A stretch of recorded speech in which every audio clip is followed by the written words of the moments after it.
All right, ladies and gentlemen, welcome back to another edition of the Complete Human Podcast with your host, Janna Breslin. And Evan Demarco. We've got an amazing guest that I'm super excited to talk about. And, it must have been about 4 or 5 years ago that I read the book Born to Run. Mm-hmm. And it was this whole barefoot minimalist movement. And they had those weird 5-finger shoes that everybody was wearing. And I thought they were the goofiest damn things I've ever seen. And I tried them on and they actually felt good, but I couldn't bring myself to wear them out in public. Mm-hmm.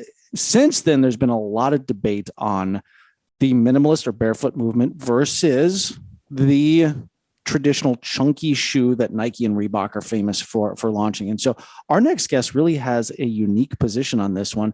Beyond that, there's so many amazing things that this gentleman has brought to the world, which we're excited to talk about. But ladies and gentlemen, without further ado, Galahad from Vivobarefoot. I want to call you Sir Galahad too. I feel like there's an Arthurian legend thing going on here. Oh, well, a sad but true story is my father's name is Lancelot. Is it really? Really is, yeah. That's my incredible. My mother was Austrian, and so she wanted to call me Wolfgang, and my father just couldn't quite handle it. And he sort of, the night before I was born, just opened a name book and saw Galahad, son of Lancelot, and ran with it. Do you have like a brother Percival or a sister? Sadly, it stops there. But yeah, well, Galahad was, the most chaste and innocent of all the knights, and the only one, able to be trusted with the Holy Grail and all that knowledge. So that's a yoke I bear, having to be that innocent. The modern day Galahad. So it's no longer King Arthur and the Knights of the Round Table. It's Sir Galahad and the Knights of the Flat Foot. Yes.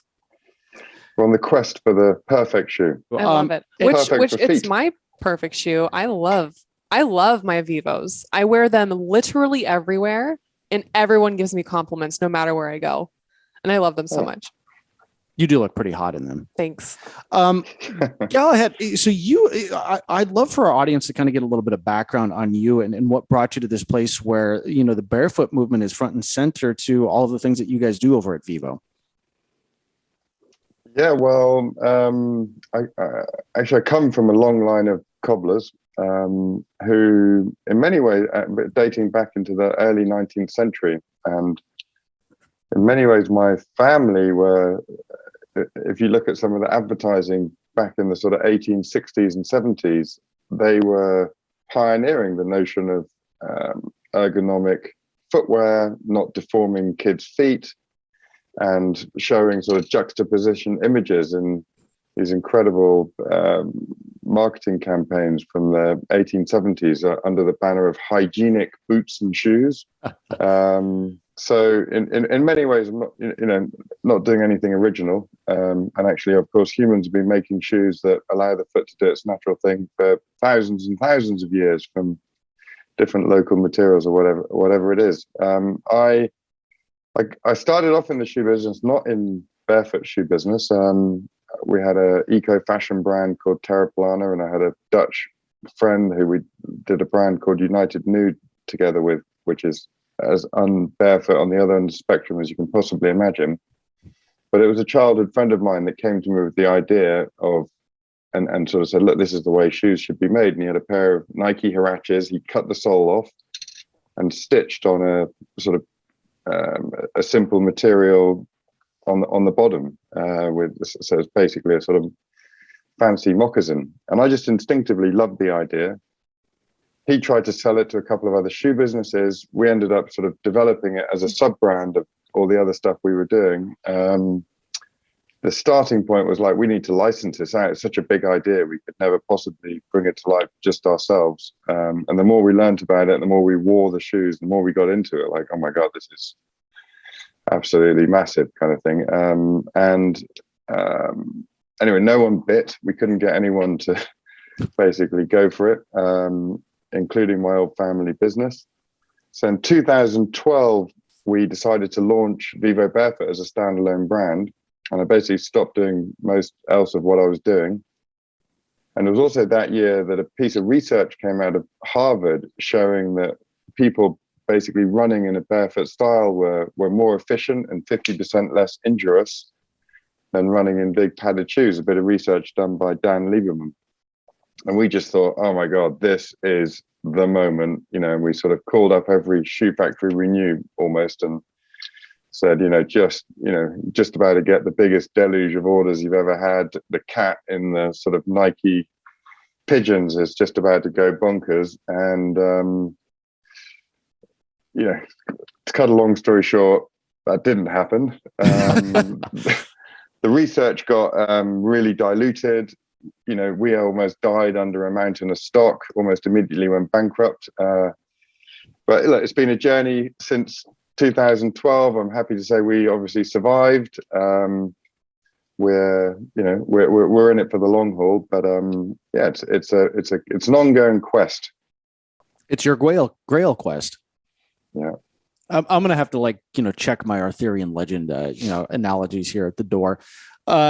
So that's a really cool story unto itself. And we love talking to entrepreneurs who've, kind of had to go through that journey of trial and tribulation and struggle to end up where they're at. And clearly you guys have done something amazing. And if you guys have never been to the Vivo site, check it out. I notice half the time, you guys don't have inventory. So it seems like manufacturing is a challenge clearly brought on by the demand. Let's take a little bit of a step back and look at some of that research.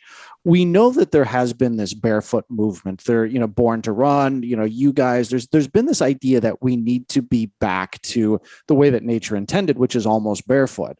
And on the streets of New York or other places, you can't necessarily walk barefoot, either because of, stuff or, chemicals or all the nasties you're going to find on the street. So we have to be clawed in something, but one of the counter arguments that seems to have come out of the Nike and the Reebok camps is that the human body has evolved to be a lot heavier and a lot denser than when we, first kind of crawled out of the jungle as these barefoot, hominids. So how do you really address the science in that? And how did, kind of the research show that? What does the research show in that respect? Look, I mean, there's some element of truth to that. I mean, it starts way back in the beginning, like you say, of when humans were living on the hard savannas of Africa, and in many ways, those substrates are almost more dense than a lot of modern urban surfaces, and shoes or sandals in this case, made out of thick antelope skin, were probably some of the first tools that humans ever invented. And it helped them go on the running hunting and the persistence hunting, where they'd be effectively running down antelope over 8 hours, communicating as groups. And tracking was the first science, where they could, through studying tracks, start to make assumptions and conclusions as to what was going to happen in the future. And so, and they've been part of our evolutionary heritage ever since. And obviously, as humans wandered over the world and, end up in the Arctic, they started making incredible barefoot shoes out of reindeer skin, or buffaloes in India and bison in America, obviously. And obviously, America itself is home to some amazing indigenous barefoot shoemaking.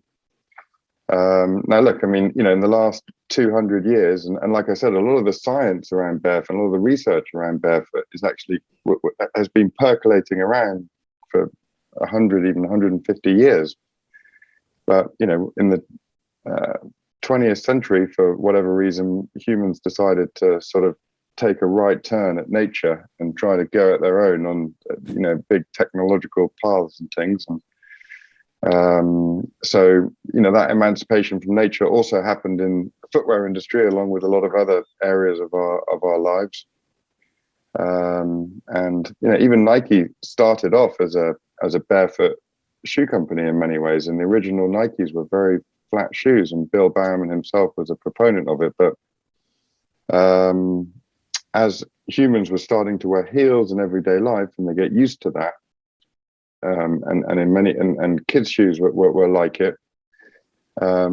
That changes the physiology of the body, and so to sort of effectively support that unnatural state, the modern shoe industry evolved as it did today.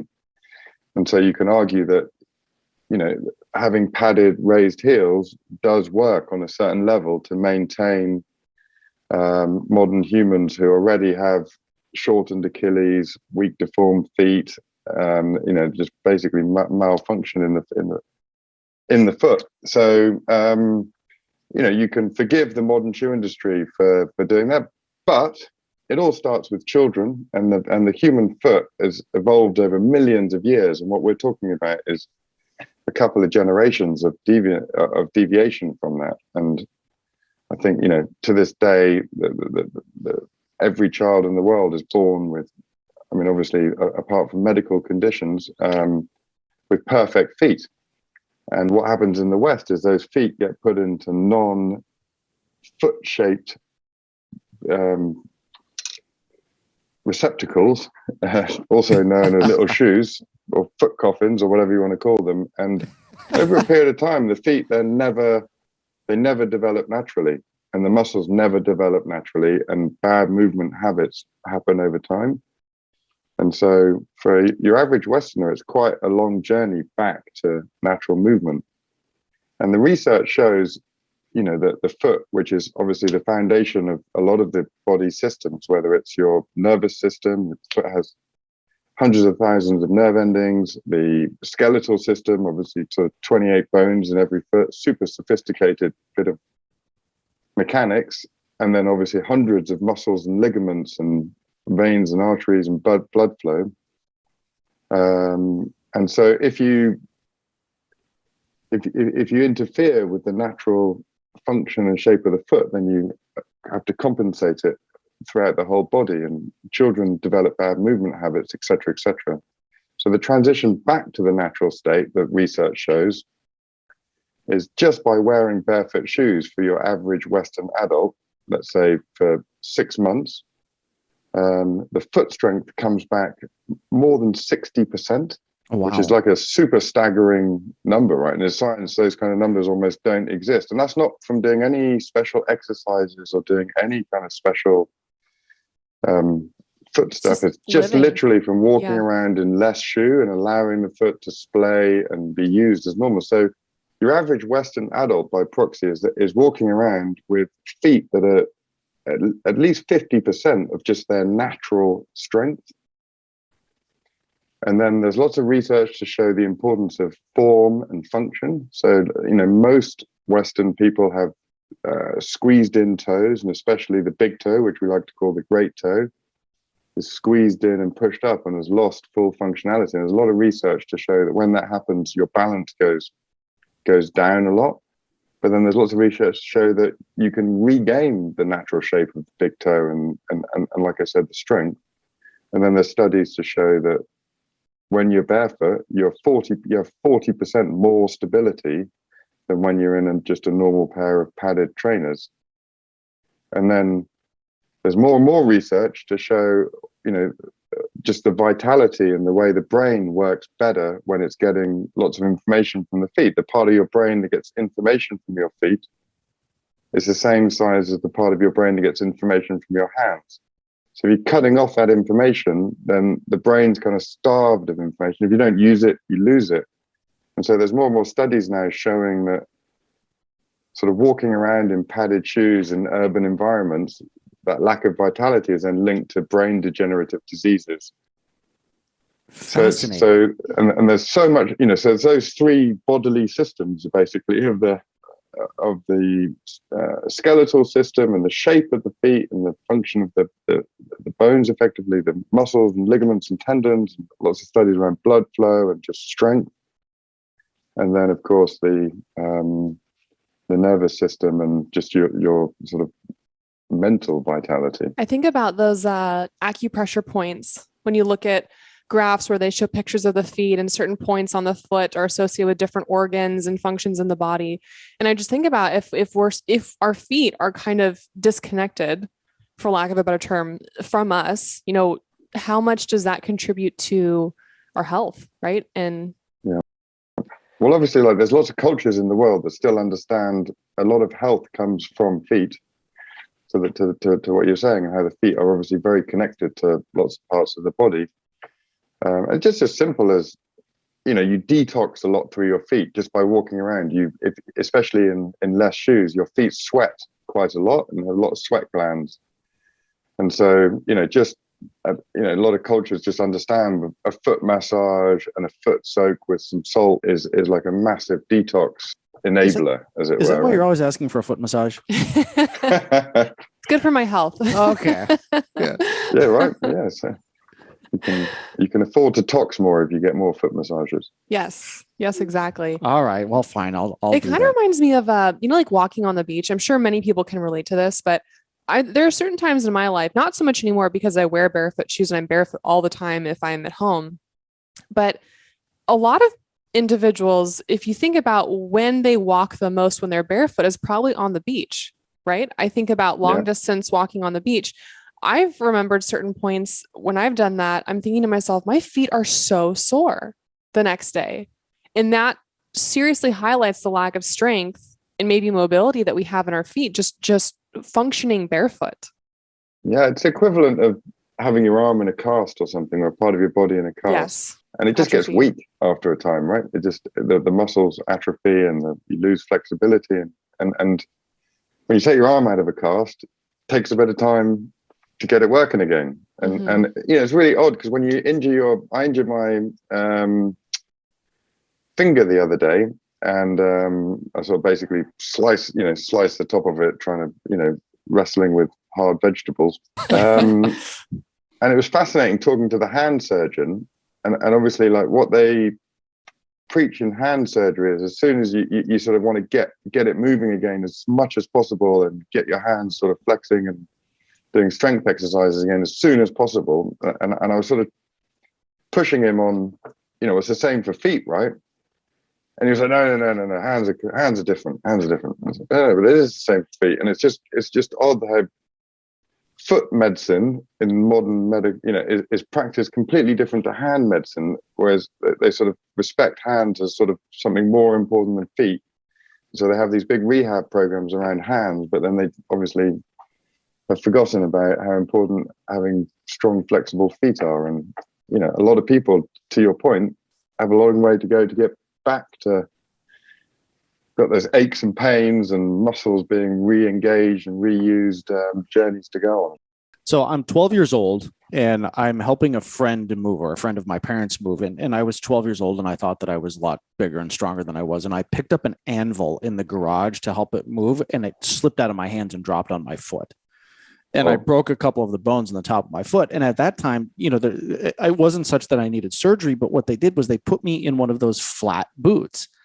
So the way to heal my foot after breaking it was to not put on my Nikes or Pumas or whatever I was wearing at the time, but to wear a flat boot. And I think anybody who's actually had a broken foot or anything like that recognizes that the medical industry's approach to healing broken bones in the foot is to restabilize it by walking around barefoot, or to, basically put you in a flat boot. So I think it just goes to show you that we know that the natural method for healing the foot is to allow the arch to, to fix itself and to go back to back to the way that it should be.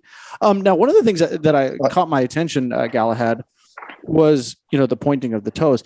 Is there any research that show that women are more susceptible to injuries of the feet because of, high heels versus, I think, more men's footwear, which isn't as pointy toes? Yeah, I mean, the simple answer is yes, because your average woman in the West has, frankly, more deformed feet than men, or their feet are in worse shape. Combination of obviously higher heels and pointier toes. And there's a lot of research to around all the circulation problems of high heels, and then literally the sort of tendon lengthen issues going on. So yeah, you can have, let's say, the transition back to natural, healthy foot movement is you can have young people that have been in particularly tight footwear all their lives or whatever, and I don't know, got delivered particularly bad habits over time that take a long time, might take longer than someone that is older and heavier, but they live by the beach, so they just spend more time barefoot, and so they're sort of already kind of on the journey, as it were. So but yeah, the simple answer to your question is yes. Sorry, ladies. That's all right. So is that it's obviously worse if people are wearing high heels or, certain shoes like this every day, right? But like myself, I enjoy being barefoot. I like to wear my Vivos every time I'm out.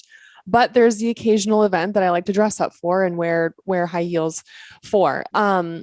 Is it still detrimental just to wear shoes like that for a couple hours, or are the feet resilient enough to kind of go back pretty soon after that? Or are there any like effect, like negative what I always effects? say is like, look, people are always going to dress up and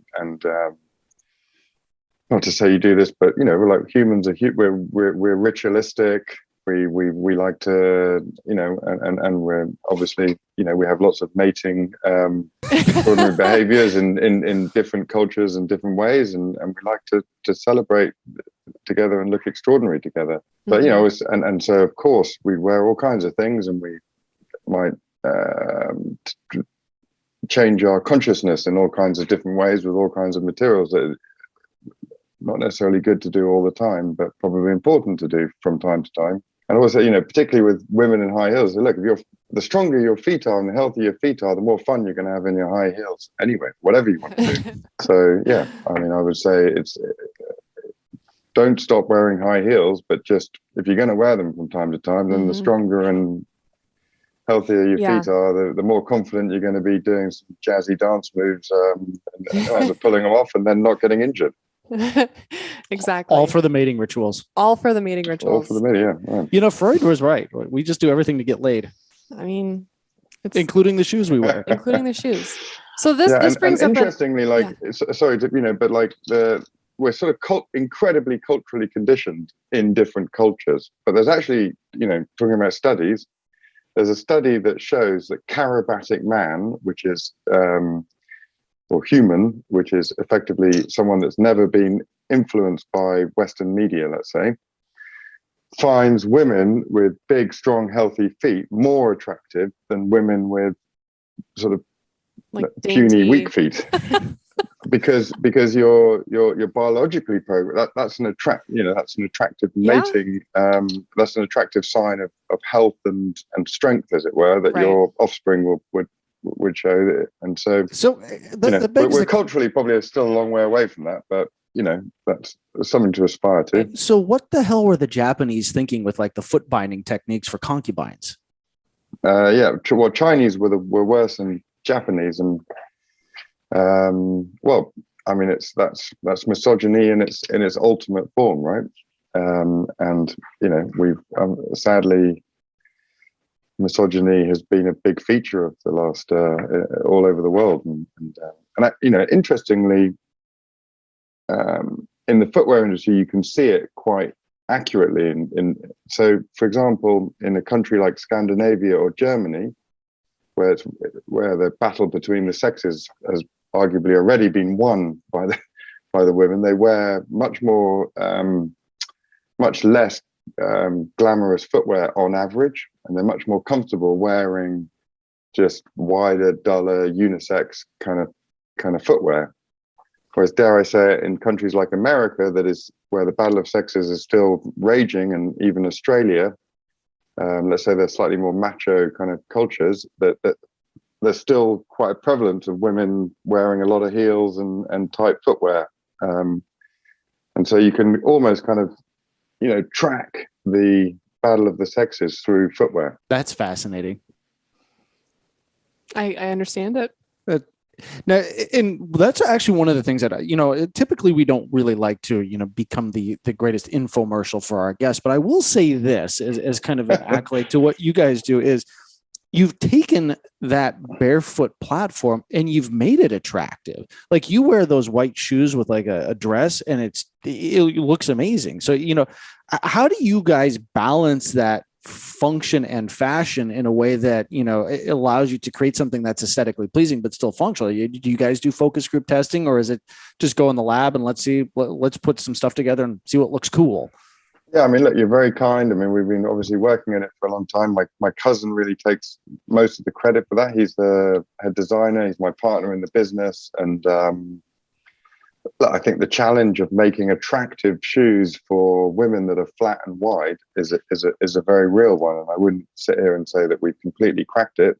We've had some hits, but we've had a lot of misses. And we feel like we've still got a very, very long way to go. We're working at it all the time. testing and trying, and like you say, all kinds of focus groups. I wouldn't say I'm a master yet, but one of the nice phrases of that is that the master has tried more times than the beginner has. That the master has failed more times than the beginner has ever tried. Yeah, and we're trying a lot. Yeah. And one of the things we definitely focus on here is that we need to reframe failure. And in this situation, it's like, it's true. As entrepreneurs, as business people, it's like, if we're not trying, we're not innovating, and if we're not innovating, we're not pushing the envelope to see how we get better. And on that, I think one of the things that I'm really excited to chat with you about are some of the things that you have done beyond just creating shoes. And you guys are B Corp. You've really taken taken a kind of global approach to shoe manufacturing. So I'd love for you to talk a little bit about some of the different places that you guys manufacture, the materials, how you've really looked at kind of this global impetus to creating a better company. Look, I mean, in some ways, like I said, I was making lots of other shoes before, and so the starting point for Vivo in some ways was, and we were already into trying to make things more eco-friendly and sustainable. And there was a guy called John Ehrenfeld that wrote a book called Sustainability. He's an American professor. And in that book, he says, and the beginning of wisdom is the definition of terms. And lots of people, sustainability means all kinds of different things to all kinds of different people. But he said, look, the definition of sustainability is that humans and all life should be able to flourish on Earth. And you should only fill the world up with more stuff if a product helps you connect more with nature, helps you be more healthy as a human, and or helps answer important environmental and ethical questions. And when I thought of everything I was doing, actually, the only thing that even came close to that, or the only shoes that came close to that, were barefoot shoes. Literally connect you closer to nature. You feel the earth, literally make you healthy. It's almost like the easiest life hack. Like we said, just walk around, do nothing else, just walk around, no special exercise in a pair of barefoot shoes, and this vital part of your body will transform and become, for most people, 60% stronger. And then the environmental and ethical questions about shoe manufacturing. The shoe industry is horrific, not just the type of shoes it makes and the way I think it's a public health scandal, what the shoe industry is allowed to put on children's feet, as bad as giving them cigarettes, but, equally for adults. And but let alone the way they're made, 22 billion pairs a year, most of them end up in landfill, filled up with warehouses, dumped in deserts, burnt, incinerated. It's made mostly from oil-based polymers that can't be recycled. So it's a disastrous industry. The leather tanning is full of heavy metals. So it's a really polluting, toxic industry in general. And we were already sort of trying to work on solutions to that, I guess, pre-Barefoot. And we've been working on it ever since. And look, we're far, far from perfect. There's a hell of a long journey to go. And maybe one of the simple ways to say it is, I think there's two sustainable ways to make shoes. One is supernatural, shoes that are ultimately biodegradable and can go back to nature, made from natural things, or as we put it, super circular, that are made from polymers, ideally third or fourth generation feedstock polymers. So polymers that are literally cleaning up the world, like say made from algae or made from pollution. And then, so they're not using finite resources, but then can live on. And then in a perfect world, you'd be able to cross-pollinate different polymers to make different things. So look, journey from where the shoe industry is, terrible, polluting, toxic, unhealthy nightmare, to a nirvana that I paint. We've got a long, long way to go. So, we still make shoes in Asia. Still, most of our shoes in Asia. We make more and more shoes in Europe, where we're able to source more sort of supernatural materials easier and go on that supernatural path easier. We also, and then a lot of the polymer research actually happens in America, and a lot of the most interesting companies making bio-based polymers and things, and mycelium-based polymers, etc., are in America. And so we spend a lot of time there. And then we also, the social aspect of shoemaking, there's people involved in shoemaking. It's still a very labor-intensive industry. And so with that, the starting point from that was we work in Ethiopia, and we have a social project in Ethiopia where the profits go back to local communities. And Ethiopia is also kind of the birthplace of humanity, and like we started speaking about, where all humans came from. And it's nice to go back and make shoes in Africa and participate in some projects in Africa that not only help Africans, but also kind of, Africa is a cool, vibrant, super creative and interesting place these days. And so, we're happy to play a part in that. Wonderful. And I think beyond that, because you guys also have a foundation, correct? That's that's tied to the shoe company. Am I correct in saying that? Yeah, it's within it really. It's something called the Live Barefoot Foundation. So 1.5% of sales goes to this foundation. It has an independent steering group. I mean, it unashamedly does work that benefits the shoe business. So it's not a separate legal entity.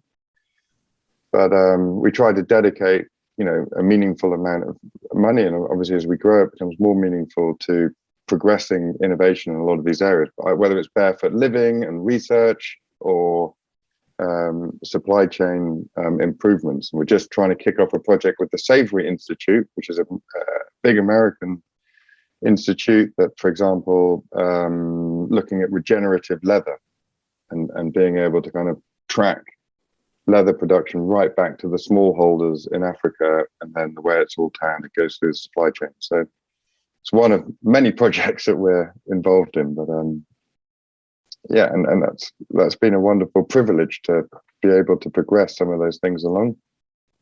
I love that you mentioned that, and I think we've chatted with enough people who talk about foundations as kind of part of their organizations, and they gloss over the fact that ultimately there's a capitalistic link between those, and we shouldn't shy away from that. And I don't think that we should be afraid of that. And I love that you just said that, right? It's like you're progressing the shoe business forward, but with every pair of shoes sold, we get to create intrinsic value in the world. And that thank you for being candid about that. I think there's a lot of companies that try to gloss over their altruistic methods and not recognize that there's still a capitalistic link to those, and you can have a symbiotic relationship between those, because the more that we buy great shoes for our feet, the more that we can give back to the world. Yeah, exactly. I think for me that there's a big problem with capitalism where there's this sort of thing like, well, do good and then do well, but how about just do good and in what you do? And there's a lot of businesses, I think, that are sort of doing the wrong things righter rather than just philosophically starting with the right thing. And it shouldn't be a case of squeezing profit for all kinds of social or environmental sacrifices, and then with all the money you make, you set up a fancy foundation and do a bit of good. It doesn't feel right? Like just do good in the first place. Yeah. We try to think of it as integrated impact, and we are a million miles away from perfect, but we're striving towards a place where impact is fully integrated into the business, and we measure it alongside finance. So it's rather than a separate thing. That's like the complete human journey. There's no destination. It's just a journey. We have to get better at it every single day. Mm-hmm. Oh yeah, and we'll the more you know, the more you don't feel. The further you feel, you got to go. Right? Exactly. Isn't that the truth? I have a quick question, kind of reverting back to what we were discussing earlier. Is there a place for tight-fitting shoes or like super cushioned shoes? Is there any reason why people should even look at those anymore? Is there any room for that in our current society? Yeah, I mean, yeah, there is. Like we were saying at the beginning, like if you're well, let's start at the extreme end of things. Like, there's very few humans that can achieve the sort of ultra style races that are the fashion of the day, shall we say, or even a road marathon barefoot. You have to be a superb athlete to be able to run extreme distances on difficult terrain barefoot. And so where most Western people have, had these kind of, dare I say it, terrible foot childhoods, but they're pursuing sort of, and they're used to wearing padded shoes, and they move in a way that padded shoes allows them to move, because obviously you can move in padded shoes in a way that you can't move barefoot. And so, in a way, for all those humans that don't want to make the transition and don't want to slow down or don't want to reduce their distances, then in a way, like, the more padding you got, and protection you got, the better, because you'll necessarily have to go on a journey of running slower and running less, moving less, before you can then build it up. And it will be a longer journey to build it back up again, and it will be harder to ever get back to some of those things you were doing with loads of protection that your body was saying, don't do it, don't do it, don't do it. But if you put loads of padding on, then you can do it. It's a bit like, kind of, you can bash your head you can bash yourself over the head with a big stick if you're wearing a helmet quite a long time, but less long if you're not wearing a helmet. Right. Would be one angle, right? And then I think there's an argument around the casual jogger and mover that is also kind of just frankly doesn't want to make the transition. There's an argument in extreme lateral movement type sports that you want tight shoes in some way, shape, or form. But honestly, if a child was allowed for their feet to develop naturally, and they got into adulthood and they had really fantastic, strong, healthy feet, really fantastic, natural, healthy movement, and they move really beautifully and in the way that every human can move, and every 5-year-old kid running around a swimming pool on hard concrete, laughing and joking, relaxed, perfect upright posture, lots of little steps, they run and run all day long on that concrete. There should be very little reason why that human should ever have to wear padded or tight-fitting shoes. They just would. I would struggle to think of a circumstance where they might need them. Yeah, it's funny you bring that up, and for those of you watching at home, I'm wearing my Vivos right now, and I was walking through the Salt Lake City airport. And any of you, if you've ever been to the new Salt Lake City airport, we can disclose on this podcast that it's probably the worst designed airport of all time, with one long terminal. So if you, and for some reason I always, have you been to the new one? Oh, maybe it's. I think so. Yeah. How long has it been open? I've been to Salt Lake, but 2.5 years. And so, if you go to Atlanta, which is a Delta hub, you get off on the train and the terminal splits. So you go one direction, you go one direction, the other direction.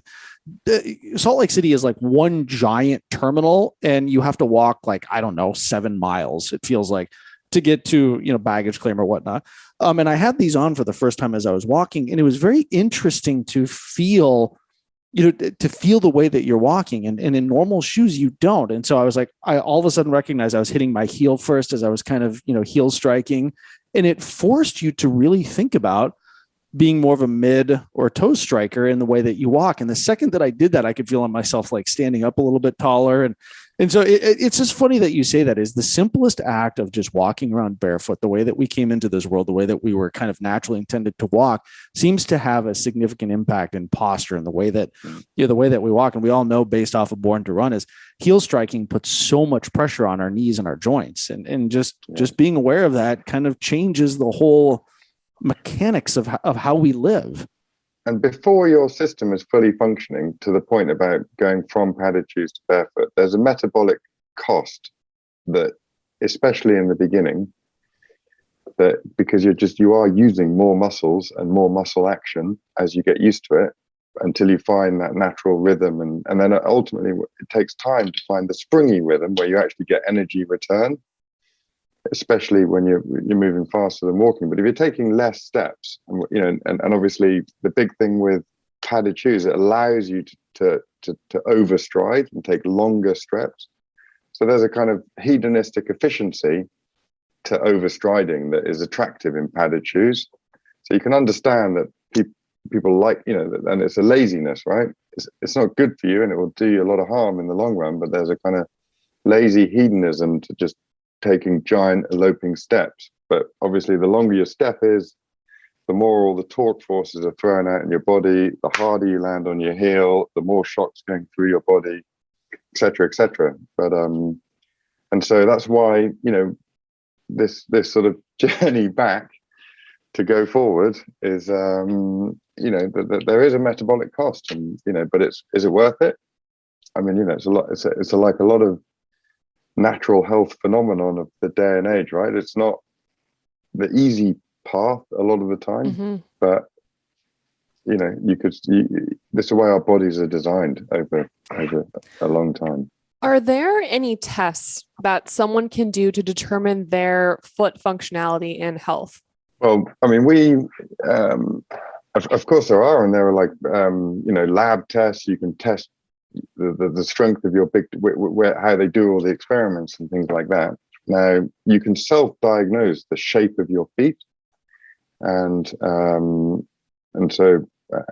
we have some information about this on our websites and things. So you can, if you're, if you see a picture of a supernatural foot, or just let's say a healthy human foot, you can compare that to your own. Would be one test. The second test would be like, what's the flexibility like in your feet? But it's not just your feet, it's also your ankles and your Achilles. So how far can you squat with your heels on the ground? Can you squat down really comfortably? And do you have that? And that goes through your, which is also a pretty good measure of feet, and your arches are obviously in massive play in that movement. Squatting is so essential to, being able to squat is so essential to being able to move naturally. And a lot of people that can't squat, that just don't have the flexibility of their ankles to be able to make the appropriate shapes. But get your, it's not a big long journey to get your squat working, and just do it every, like obviously human beings in less developed cultures than the West obviously spend so much of their day squatting, whether they're waiting for a bus, whether they're eating, whether they're shitting, whether they're, squatting is just it's a high proportion of their day, and the body's really designed to squat a lot. And so being able to, so I would say, look, if you've got like good shaped feet and you can squat and you've got that flexibility in your system, then that's already kind of good self-diagnosis tool, as it were. And then you can play around with balls, rolling balls under your feet, and feeling how that's working, picking them up, flexibility of your big toes, doing sort of variations of toga, and you can just do all those kind of things in the shower. Just start playing with your. I mean, gosh, I don't want to sound like a fetishist. You start playing with your feet, your own feet in the shower. Start, separating your big toes from your other toes. Start putting your fingers in between your toes, et cetera, et cetera. And there's a lot of wonderful resources out there that can help people do that. And you guys have a lot of that on your website, which we'll link to in the show notes. So you guys can check out some of the content that you guys have created that I think really address beyond just the shoe, what is foot health and what does overall health look like? And I think, you're just talking about squatting, and it makes me laugh that the squatty potty, I don't know if you guys have that across the pond, is such a big thing here, is rather than focusing on the natural squatting, which you do beautifully, we're just going to put a plastic thing under your feet while you're taking a crap so that you can simulate the natural motion of what it means to defecate in the wild. So it's just funny how we don't solve the problem, we just band-aid it. And I think even to that extent is right. There's the sit stand test, which if you look at ankle mobility and foot mobility, that's a big part of the sit stand test, which for those of you, we've talked about this on the show, which is your ability to sit cross-legged on the floor and then stand up, not using your hands or your arms. That's a mobility test, not necessarily a strength test. But it's an indicator of longevity. Yeah. And people who can't do that are 5 times more likely to suffer from early mortality. So foot health and just, what you guys talk about in being barefoot is a great start to recovering some of that mobility and being able to do that sit stand test. Yeah. Yeah, exactly. Absolutely. I know we can't band-aid our health anymore, right? Like, let's get to the roots, get to the core of it. I even think about, you were working on your posture at one point and you bought the little like thing to bring there's like a little it's not a backpack, but a little like strap that you put on your shoulders on your back, and it corrects your posture. Yeah, exactly. And it's like, no more shit like that, no more band-aids, you know, like we gotta start from the roots, start with a good foundation and get stronger, right? You can't just add stuff like that for I know, but you know, we also like the gimmicks. No more talking about me. Galahad, what's next for you guys? You know, you've had such an incredible trajectory over the last 10 years or so. Like, where do you guys go from here? Well, I'd say two things. One, just picking up on what you're saying there, like one of the interesting things about, we were talking about foot injuries and things like that, and there's the medical profession around feet, the general. And there's an amazing surgeon, foot and ankle surgeon in London, a guy called Iowan. He's Welsh, actually, Iowan Jones, who's one of the leading guys, and he's gone through this epiphany about feet. To your sort of point about band-aids. So he was telling me that sort of 5 or 6 years ago, 90% of patients that would have come into his clinic, he would have done some kind of invasive surgery and possibly an orthotic, and just kind of fixed them, basically, right? And he's gone through this incredible journey where he sort of he's realized that actually 90% of his patients can be fixed with foot rehab and movement, and doesn't actually need, I mean, it's an extreme version of a Band-Aid, doesn't need any kind of surgery or invasive foot. And so now, his patient says, look, do you want the Band-Aid, in this case, literally a slice and dice or an orthotic, or do you want a rehab program to regain your natural strength? And obviously nearly everyone now chooses it. Kind of does himself out of business, which is kind of at the heart of the problems with a profit-based health system. And the orthotics business is super profitable. That's which is kind of a big problem in this world. I'm curious about your opinion on that. For podiatrists. Sorry? I'm curious on your opinion on that, the orthotics. And it's like custom made soles, right? They're like, what are they doing? And is there a place for that? Is it helpful for some people? Do we even need that? What's the polite way to say snake oil? It's a bunch of charlatan snake oil merchants. I wouldn't say that. I'm just wondering what the polite way to say that is. I think that is a very polite way. Here's the other thing is with an English accent, you can almost say anything and it still comes across as polite. Look,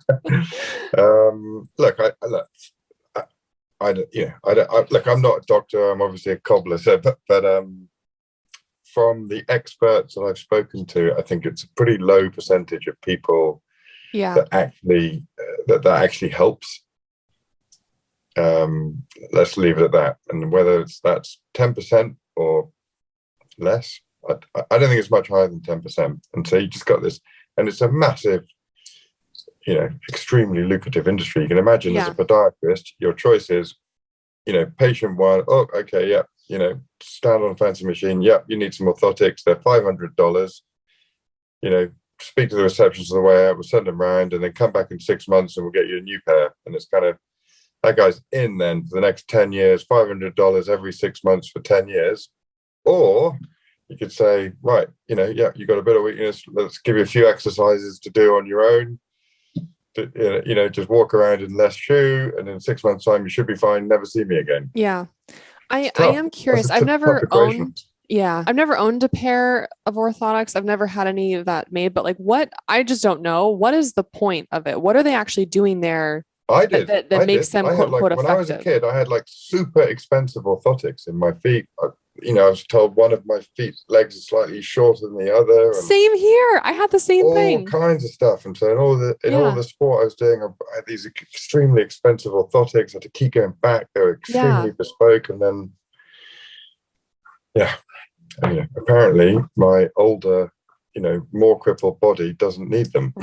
Right. That's actually funny you say that. I also had to wear a lift in my shoe because one of my legs was longer than the other. And so I had a back curve, and they thought it was scoliosis, right, at the time. But no, it's just one leg. One just had to catch up to the other, and it did eventually. But they gave me a lift to wear in my shoe to even out my legs. And that's so common. We all have one leg that's longer than the other. And the only thing that we should really be teaching people is don't get lost in the desert, because you'll just walk around in a circle. It happens. Come on, that's pretty funny. No, it was good. You had 2 points that we were kind of talking about as far as the future. So then the next point, going back to, I guess in some ways what we were talking about earlier as well. So look, 10,000 years ago, humans made shoes, person by person, foot by foot, from the local sustainable, natural materials. They were perfect barefoot shoes. They were appropriate to the climate. They gave the right amount of protection for whatever was needed. And, for us, like that's the model to get back to. The